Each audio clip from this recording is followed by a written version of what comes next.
don't take the fourth quarter off for sure, especially if you want a larger piece of the pie.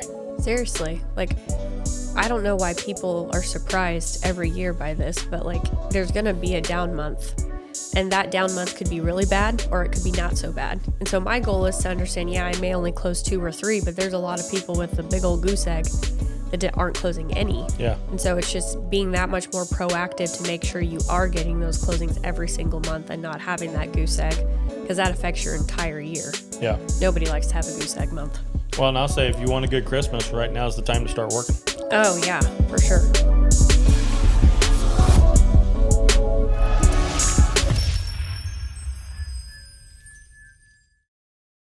Hey there, and welcome to the New Agent Jumpstart podcast. My name's Colt Callison, and I'm here with my co-host and wife, Ashton. How you doing? Good. Good. It's been a busy week for us. Very busy week. You want to say anything about it? Well, we got some listings. Got some listings. So we're going to be taking, 4 listings this week. They'll hit on, when this episode goes live, they'll hit on Friday. Yep. So we got Lori's busy getting all the marketing and everything ready for those.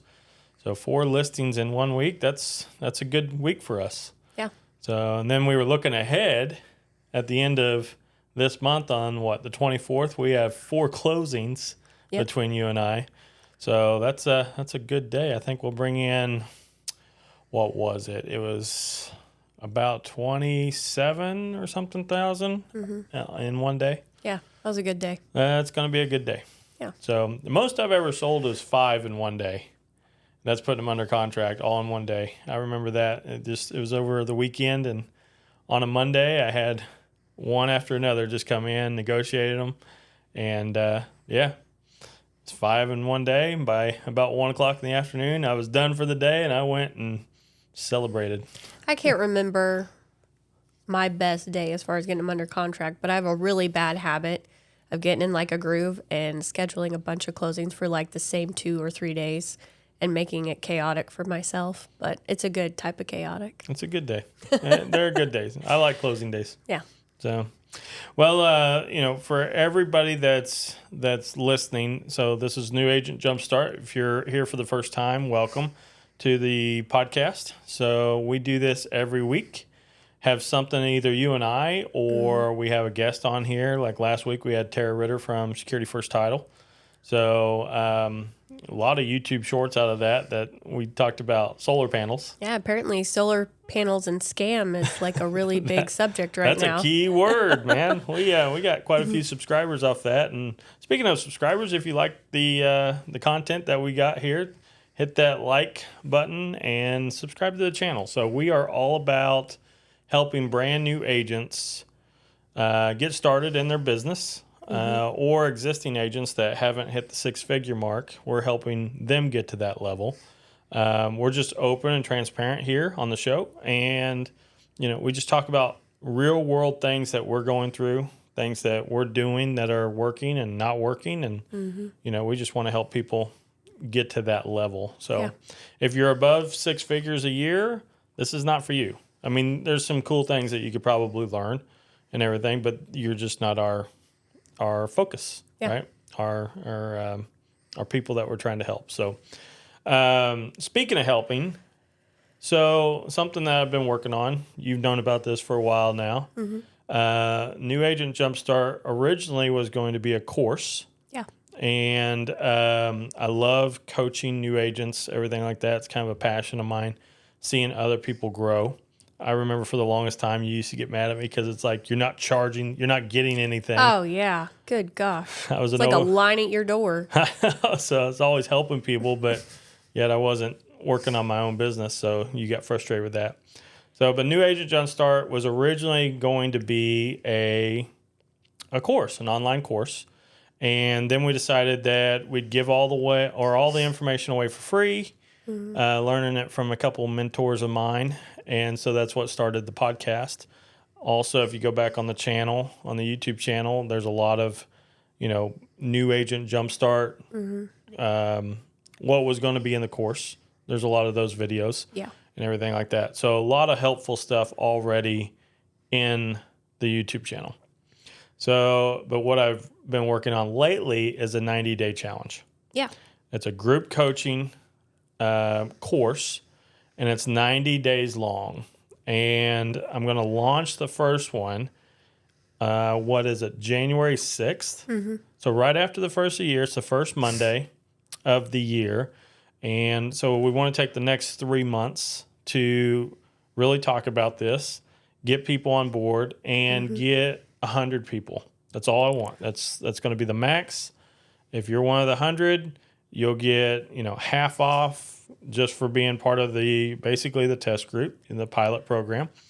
And but I won't take any more than 100. I want to make sure that everything's good, and you get half off because it's not perfected, right? We're going to be rolling with the punches and going down there. But, I got a list of kind of what we're going to be focusing on. Each week we're going to have Zoom calls. Mm-hmm. So on a different topic. So like week 1 is scheduling, time management. Week 2, prospecting. Week 3 is different approaches to the different types of leads at the prospecting. So a lot of prospecting based in this one. So if you're not willing to get on the phone and actually have calls and conversation with people, this is not for you. Mm-hmm. But if you really want to take your business to another level, this is what I've done personally, and I know that it works. Week 4 is all about database management. Week 5, preparing for the listing appointment. We kind of touched base on that a couple weeks ago on the podcast. Mm-hmm. The next week, listing presentation. This one I've kind of dialed in. I got this one down. Mm-hmm. So I'm excited for that one. Mega open house system. So this is not your traditional open house that, most agents do. I put in a couple signs out there. We have a whole checklist that we follow. Mm-hmm. So, and you can really build a huge business just off open houses. Next week's buyer consultation. That's huge after the NAR deal. So learning how to communicate effectively with a buyer now is a really big deal. Absolutely. Setting them up for expectations wise, providing value up front to get them to sign with you. So while all these other agents are freaking out about these NAR changes and having to have a buyer agency agreement before showing a home, that's never been an issue for us because we always have buyer consultations beforehand. So working with buyers, so the process for sell by owners.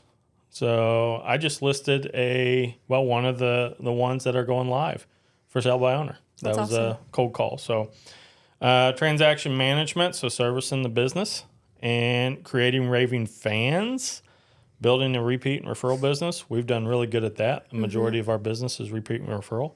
And then the final week 13, is putting it all together and having a plan going forward. So that is going to launch at the first of the year. Mm-hmm. So for the next 3 months, we're just going to talk about it every now and then.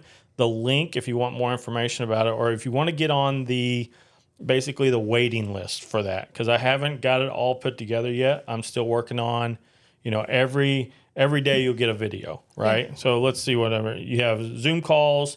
You have every day you're getting a video of what to do. Let's see here. Yeah, you got an email campaign that goes out. I've already got all those, put together. So every week we have the training call. So we have a private Facebook group, all that kind of stuff. So really hands-on for me. But I want to see these first 100 people go through and really do great things. Mm-hmm. So if you're interested in getting on the waiting list for that, to get more information later when we get closer to it, go to the link below, check it out, and just get on the waiting list. So you're not signing up for anything. You're just raising your hand to say, yeah, I'd like to be notified when that's available. Nice. So today, as we're recording this, today is the official day of the fourth quarter. Mm-hmm. So what do you got in mind for the next 3 months to finish out? Well, the past week I've been looking at my numbers, where I'm at and where I want to be for the year. And so now it's the time to buckle down and really finish strong in the year. And one of the ways that we do that, and I absolutely love it, is we usually have a client party. Mm-hmm. And that will ultimately either get us some sales before the new year, or it will jumpstart our spring, which is fantastic. Either way, it's a great way to connect with your database and just reiterate how much you appreciate your clients, and inevitably you're going to get something from that. Yeah. But that's something we always look forward to in our fourth quarter.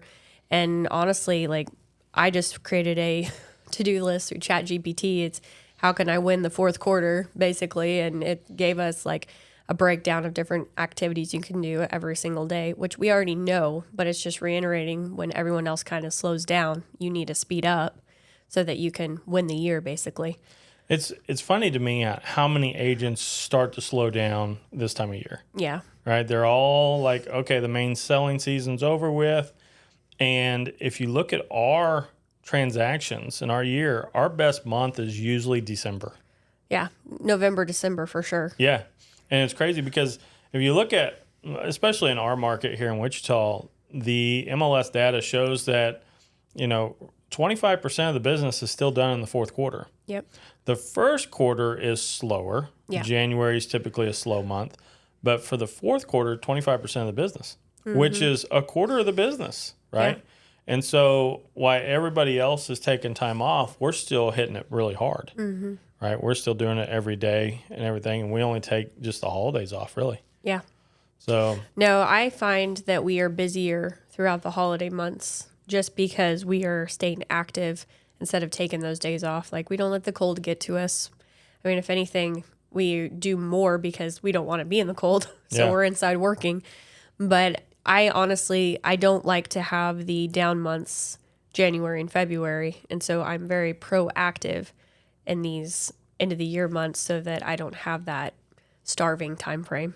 Well, and what most agents need to understand is they are getting ready to start working for January and February. Yeah. Because we're typically a 45 to 90 day Yep. cycle. And, if you take a listing today, it might set for a month Yep. and go under contract for a month. I mean, that's at least 60 days right there. It really starts to hit you when you're writing offers and you start to get into November, and that's month 11, and you're like, I got this month in December, and then we're into next year's goals. And Yeah. so, I mean, you should already be thinking about next year's goals as well while you're finishing up this year, which I already am. But really focusing on getting your numbers up at the end of the year is a really good way to not only win the year, but to jumpstart your next year. Yeah. Yeah. If you're not thinking about what you want to do next year, you're already behind the curve in my mind. Yep. So we really need to do the business planning and everything here pretty shortly. But you also have got to be, true and consistent to your everyday activities, just like it was in the middle of May, June, July. Yeah. Right. So don't take the fourth quarter off for sure, especially if you want a larger piece of the pie. Seriously. Like, I don't know why people are surprised every year by this, but like, there's going to be a down month, and that down month could be really bad or it could be not so bad. And so my goal is to understand, I may only close 2 or 3, but there's a lot of people with a big old goose egg that aren't closing any. Yeah. And so it's just being that much more proactive to make sure you are getting those closings every single month and not having that goose egg, because that affects your entire year. Yeah. Nobody likes to have a goose egg month. Well, and I'll say if you want a good Christmas, right now is the time to start working. Oh, yeah, for sure. Yeah, we start planning for Christmas and everything right around this time. Mm-hmm. And, it's because we don't take this time off. Yeah. And we're still calling expireds, still calling canceled, still calling for sale by owners, everything like that. You're still working our database. If anything, we go heavier on our database in these last few months because of Thanksgiving and Christmas. Mm-hmm. So there's a lot more communication you can give to your clients during that time. I mean, you can wish them a happy Thanksgiving. You can wish them a Merry Christmas. Like, there's so many touches you can do just in the last couple of months to make you very top of mind in the spring. Absolutely. So let's talk about one of those things that we can be doing coming up. I mean, for us, it's we usually for Thanksgiving we have a pie party. Yeah. So we already started looking at Sam's. If you got a Costco around, this is awesome. But we were literally looking at those big pies. What are they? Yeah, like the big 12 ones, inch the pies? 12-inch pies. Yeah, Yeah, they're huge and they're heavy. They're heavy. And, Sam's got them on sale right now for $5.98. Yeah. So they don't cost a whole lot. And then one of our partners, right, gave us or committed to giving us $500. So to go towards that. So last year, we barely spent anything out of pocket. Yeah. to provide this fun event for our clients. Yep. And we basically, when do we start talking about it to our clients? I try to start talking about it now, like beginning of October. Like I try to include something at some point in October, like be on the lookout for information about the upcoming pie party, kind of give them a heads up that, hey, you're going to get to pick a pie and you're going to get to come pick it up. And then we don't really advertise it, but if they don't come and pick it up and they reserved a pie, we will actually deliver it to them. And that's probably my favorite part of it, is surprising someone with the pie that they didn't think they were going to get, and I bring it to their porch. Yeah, Wednesday before Thanksgiving, because Thanksgiving's always on Thursday. Wednesday before Thanksgiving's always pie delivery day. Yeah. And that's probably my favorite day of the year when it comes to our business, because literally we're just driving around, having a good time, usually listening to Christmas music by then. Oh, yeah. Because you guys in the I'm family. listening to it now. I was going to say, you guys have already started listening to it. It's 91 degrees out. I know. And everything. But yeah. So, it's just a good day, because it's literally building relationships, keeping those relationships strong and everything. People just appreciate it. Well, and something I'm doing now, like after a closing, it's like, you're going to hear from me in a little bit, because I always give away a pie at Thanksgiving. And it blows my mind how happy people are to hear that. It's just pie. Yeah. But pie's awesome. And it's free, so it's even better. But it's a good thing to have as just a way to touch your people. Give a good talking point that's not just, hey, how are you? It's, hey, I'm going to give you something. Everybody loves free stuff. Absolutely. So. And the funny thing is, we typically get 3 to 4 transactions a year out of the pie party alone. Mm-hmm. Like, people just, it's like they want to reciprocate. Yeah, it's funny. It's not that they feel obligated, but it opens the door like, oh, yeah, I do want to talk to you about this. Because I remember last year, I had a client that you actually spoke to quite a bit with, because he was giving you so much crap about being a Cowboys fan, and he's a major Chiefs fan. But then you guys talked a lot, and he was thinking about moving, and you basically gave him your listing spiel while I was helping my other clients get pies, and you were talking to him about that, and nothing came of it right away, but it started the conversation, and eventually we got that business. So it's a great way to open the door to, you're not shoving business down their throat, but they kind of freely give it to you because you're offering them pie. Yep.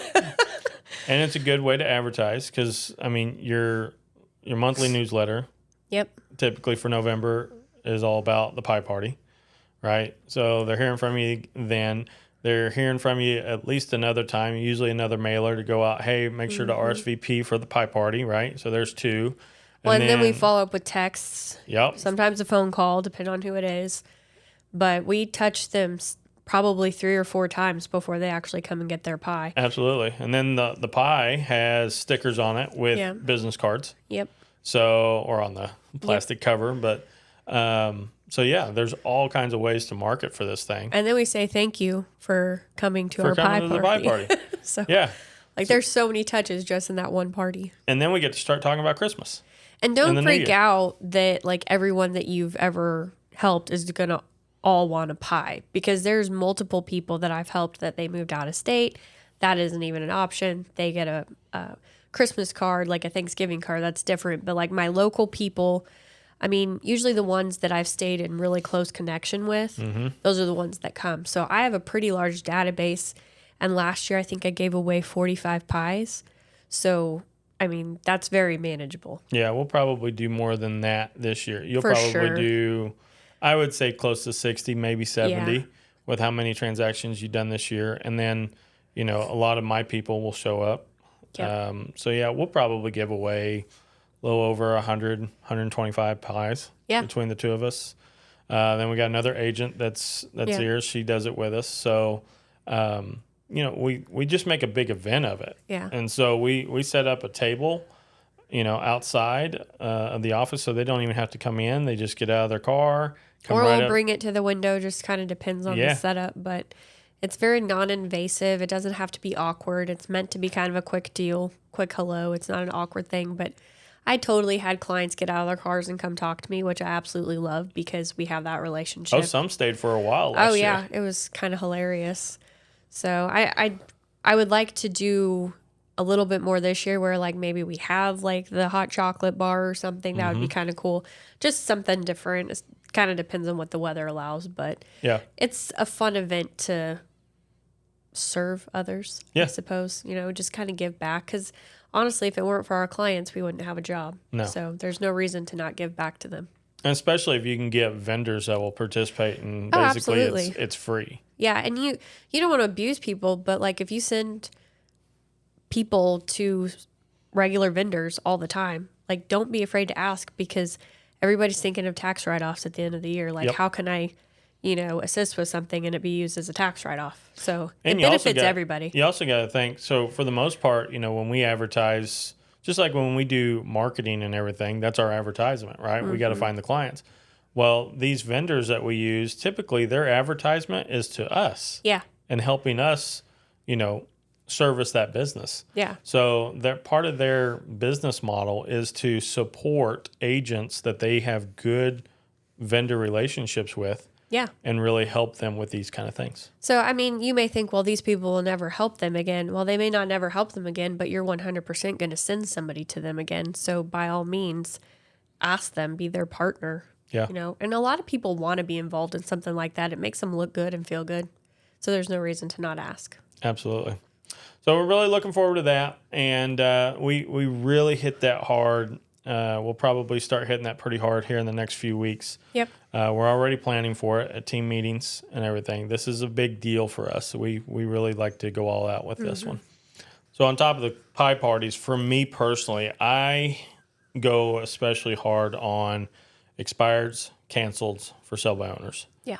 So especially in the winter months, and you're going to have those homeowners expired and canceled with the excuse of, well, we just kind of want to take it off and we want to wait till the spring, right? Yeah. But if you have a conversation with them, they would still rather sell their house, Oh, absolutely. right? So, maybe have the conversation of, well, if you can actually net more now for your home than you would in the spring, would you be interested in that? And the reason why they can net more now is there's less competition. Yep. Right? So listing inventory typically drops in the fourth quarter going into the holidays. The majority of people are having the same thought as they just gave you, that they want to wait until the spring.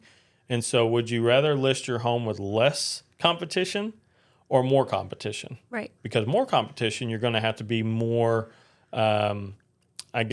Strategic with your pricing. Exactly, strategic about it. And strategic with pricing usually means a lower price. Yep. Right. And so those are the conversations that I'm having with people. And for the most part, once you show that reality, most of them will decide to meet with you. Yeah. Right. And so we just, a typical expired and canceled, there's usually 4 things that it comes down to that really hurt them from a sales point, right? Right. Well, it could be 5 if you count condition. Condition could be an issue. But condition, to me, comes down to pricing as well, right? I could sell any home in any condition for the right price, Right. right? You have a client that's experiencing that right now. So we were just talking about that today at team meeting. Yep. So, if we can get pricing strategy right, and I typically like to price on multiples of 25,000 on an even number, Yeah. no 900s, no 500s, Yep. right? And the reason why is, let's say the price, well, this was today. I set an appointment this morning during my prospecting time, $400,000 listing. They had it priced at $399,900, right? I asked them who came up with that price. Well, it was their old agent, Yeah. right? So I get the thought process. $399,900 looks better, Yeah. but if you do that, you really don't have a clue about how those websites work, right? Realtor.com, Zillow, Trulia, all those websites. Most of them have a hard set amount that you can select from, Yep. right? They're always even numbers. Most of them are even or multiples of 25 or multiple of 10,000. So, and keep this in mind when you're working with a buyer, and you're setting them up in an MLS search, have you ever set somebody up on like starting at $399,900 going to $450? No. No, it doesn't work that way. Nope. Right? We always set them up on even numbers. Yep. 400, 450, 400 to 500, whatever. Yep. Doesn't matter. Like I just had, a client that was looking 350 to 500. Yeah. 350 was their low, but it wasn't 349,900. Yep. So everybody 349, 900 never even showed up on my client search. Yeah. Missed them by $100 online. So if you understand how the websites work and how pricing works, you would never post on a 900 again. Yeah. Because you want to catch people looking up to that price, and you also want to catch people starting at that price and going up. Absolutely. You want to catch both ranges, right? So that's number one. Number two is you want to max out the number of photos. Now, we, unfortunately, are on an MLS that's so outdated that only allows 36 photos. Yeah. I see some MLSs in Florida that have like 90, 100 and some pictures. I'm like, you guys are amazing. That's awesome. Because if we could get that many pictures, I'd want them. Yeah. Because the more data I give those websites, the better, Yeah. right? So I'm having that conversation with people. Also, the listing description. Again, more data, Yep. the higher we rank on those websites. When somebody types in the criteria of their home and they hit search, you want to be towards the top of that search. You don't want to be towards the bottom. The way you rank higher is more data. It's like Google SEO, right? So we want to be towards that. And honestly, we just cheat. We use ChatGPT. Yeah. It's I mean, not we that- make sure it's accurate. Yeah. But there's a lot of filler words that is not like going to come into our vocabulary when we're writing that description. And if you want a good prompt for ChatGPT on this, type out a 5,000 word description for a real estate listing with these benefits or, features and everything. So it's a 5-bedroom, 3-bath, 2-car garage, whatever, right? And then list all the features of the homes. Yeah. And hit enter, watch ChatGPT go to work. But then make sure it's accurate. Make sure it's accurate. I get that. But I'm just saying, nobody reads the description anyway, Yeah. right? So how do people make the decision to go look at a home? They look at the price, they look at the pictures, and then they decide if they want to go look. Yep. That's it. Very rarely do they read the description. So I don't care what's in the description Yeah. as long as it's accurate, right? But I just want a long description. Yep. Also, virtual tours. If you don't have a virtual tour, I don't know why your videographer should be, or not videographer, but photographer should be able to throw that together, no problem, right? So I get it. This slideshow for virtual tours are kind of an outdated thing, but again, it's more data. Yep. So these are all conversations I had with that person today that was listed at $399,900, 900, and they wanted to meet with me because they're like, it's obvious you know more about how to market the home. We don't feel like that was being done properly. I also told them about the mega open house process that we have, and it really is a process. It's a whole 26-point plan Yeah. that we have, from planning to actually set up to actual doing the open house to the follow-up process, everything like that. So I'm going to be sharing with them on Thursday as well. Nice. So it's those kind of things that you could still be hammering going into the fourth quarter, because homes are going to come off the market. They're going to start canceling because people are going to start thinking, I need to wait until after the first of the year, at the first of spring. And we just need to have the conversations with them that, hey, that's when you're going to have the most competition. So if we were able to get you your price now, would you still consider it? Well, and I work mostly with buyers, and the same goes with buyers. I mean, if you want to buy a house, the last thing you want to do is buy a house when everybody else is buying a house. And that experience is terrible for everybody. Yep. And so if you can have a conversation of, hey, is, purchasing a home in 2024 still part of your goal? Let's, talk about how we can make that happen before the end of the year. Like, I love to send those texts because inevitably it'll either get them moving now, or we have a deadline for next year and I can put them in my pipeline and continue to nurture them. But that always spurs a conversation, and I usually get to know what a person's motivation is, and if I know their motivation, then I can help them a lot easier. But more often than not, people would rather buy when it's less busy, just because people are so sick of multiple offers. And even if they're, paying full price, they'd rather pay full price than $20,000 over full price. So, I mean, it's a good conversation to have even with your buyers. Well, and the clients I just got under on a $500,000 listing, we submitted offers on 2 other homes before this. Both of them multiple offers. Both of them we went way in over the asking price. Oh, yeah. And that just wasn't the case on this one. We got all our closing costs paid. We got a little bit off the price. I mean, it was a big deal, like to the point where Yeah. the offer we submitted, you laughed at me and said, I would never even submit that. I don't even want to write that. I don't even want that. But, we were like, shoot, the house been on the market for a little bit. And that was a conversation I had with them. Like, hey, guys, if you're getting frustrated with being in multiple offer situations and sending out outrageous offers and still not getting them accepted, then maybe we should change our approach and look at homes that have been on the market for a little bit. Yeah. And that's exactly what we did. We were the only ones participating, and the seller was ready to play ball. Yep. So, different markets have different strategies, and you can sell a home in any market. Yep. You just got to adjust to the market. Absolutely. Okay, so before we go, if our advice to agents that are listening to this right now is, go strong in the fourth quarter. Don't take days off and don't just, call it quits because there's no business out there. What should they be focusing on each day to make sure that they're driving their business forward? Well, for me personally, I'm going to make sure that I'm getting out there on social media pretty strongly. I'm also going to make sure I am touching people in my database. At least I try to do 3 to 5 handwritten notes a day during this time of year because handwritten notes make people feel warm and fuzzy. And then I can follow up and say, hey, I sent you a card. I was just checking in to see if you got that. I hope you're doing well. Just to, kind of start another conversation, which inevitably will get me, in touch in a different way. But I just want to make sure I'm touching everybody in my database because I have the time to do that. I'm also following up with people in my pipeline that I maybe haven't had a great conversation with yet. And I'm sending that text that says, hey, is a purchase in 2024 still something you might be thinking about doing? If so, how can I help? Mm-hmm. And that usually will get people going. And really, those 3 things are what I'm trying to hammer daily. So if you spend a couple of hours a day just doing those things, your schedule is going to start to fill up. Yeah. I would say stick with the basics, right? Yep. So at least 2 hours a day needs to be for lead generation. Yeah. All right. We even started implementing on, expired and canceled listings that we can't find phone numbers for.